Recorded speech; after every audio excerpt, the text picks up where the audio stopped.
அனைவருக்கும் first of all வணக்கம் மக்களே.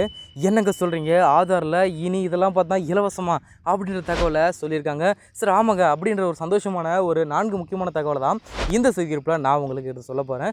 ஸோ மறக்காமல் இது போன்ற ஆதார் மற்றும் மத்திய அரசினுடைய ஸ்கீம் பற்றிய தகவலை நீங்கள் உடனுக்குடன் துல்லியமாக தெரிஞ்சுக்கணும் அப்படின்னு நினச்சிங்க மட்டும்னாலே நம்மளோட சேனலை சப்ஸ்கிரைப் பண்ணி வச்சுக்கோங்க. பக்கத்தில் இருக்க பெல் ஐக்கானை கிளிக் பண்ணி வச்சுக்கோங்க.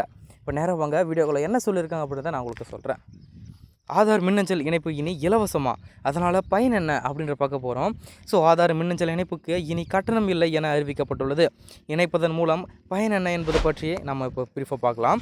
ஆதார் அடையாள அட்டை விவரங்களில் ஒருவர் தன்னுடைய மின் அஞ்சலையும் இணைக்க ஜூலை 1ஆம் தேதி முதல் கட்டணம் வசூலிக்கப்பட மாட்டாது என அறிவிப்பு வெளியாகியுள்ளது. மக்களிடையே பெரும் மகிழ்ச்சியை ஏற்படுத்தியதாக தெரிகிறது. இதுவரை ஆதார் அடையாள அட்டையுடன் மின் அஞ்சலை சேர்ப்பதற்கு குறிப்பாக ரூபாய் 75 கட்டணம் வசூலிக்கப்பட்ட அந்த நிலையில் ஜூலை 1 முதல் அந்த கட்டணம் நிறுத்தப்படுகிறது எனவும் ஒரு மகிழ்ச்சியான தகவலை சொல்கிறாங்க. மக்கள் இனி இலவசமாகவே தங்களது ஆதார் அடையாள அட்டையை குறிப்பாக அட்டையுடன் மின்னஞ்சல் முகவரியை இணைத்து கொள்ளலாம் எனவும் ஒரு தகவல் சொல்லியிருக்காங்க. அவரது குறிப்பாக ஒருவரது ஆதார் அடையாள அட்டையில் செல்ஃபோன் எண்கள் மின்னஞ்சல் முகவரியை மிக எளிதாக ஆதார் செயலி மூலம் ஒருவர் அப்டேட் செய்து கொள்ள முடியும் எனவும் சொல்கிறாங்க. ஆதார் அடையாள அட்டையுடன் மின்னஞ்சலை இணைப்பதன் மூலம் ஒருவரது ஆதார் எண் எங்கேயாவது சரிபார்க்கப்பட்டால் அது தொடர்பான தகவல் மின்னஞ்சலுக்கு குறிப்பாக மெயிலில் உங்களுக்கு வந்துடும் அப்படின்ட்டு சொல்கிறாங்க.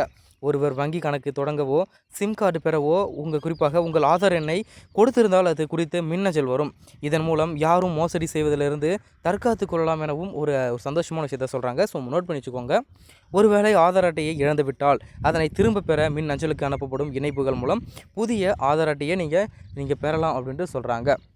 செல்ஃபோனில் ஆதார் அட்டை குறிப்பாக அந்த ஆதார் ஆப் இருந்தால் போதும் இது போன்ற அனைத்து விவரங்களையும் எளிதில் நிறைவு செய்து கொள்ளலாம் என்றும் தெரிவிக்கப்பட்டுள்ளதாக இந்த செய்திக்குறிப்பை சொல்லி நிறைவேறாங்க.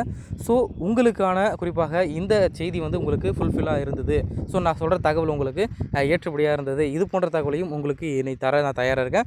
ஸோ நீங்கள் இப்போ சொல்கிற ஒரு கமெண்ட்லேயும் தான் எங்களுடைய அடுத்தடுத்த விஷயம் இருக்குது. ஸோ இது போன்ற குறிப்பாக ரேஷன் மற்றும் குறிப்பாக ஆதார் பற்றிய தகவலை நீங்கள் உடனுக்குடன் துல்லியமாக தெரிஞ்சுக்கணும். ஸோ இது போன்ற அப்டேட்டை உங்களுக்கு துல்லியமாக தெரிஞ்சுக்கணும் அப்படின்னு நினச்சிங்கன்னா மறக்காமல் நம்மளோட சேனலை சப்ஸ்கிரைப் பண்ணிட்டு ஒரு கமெண்ட் மட்டும் போடுங்க, யூஸ்ஃபுல்லாக இருக்கா அப்படின்ட்டு இல்லையா மட்டும். ஸோ நன்றி, அடுத்த வீடியோவில் சந்திக்கலாம் மக்களே.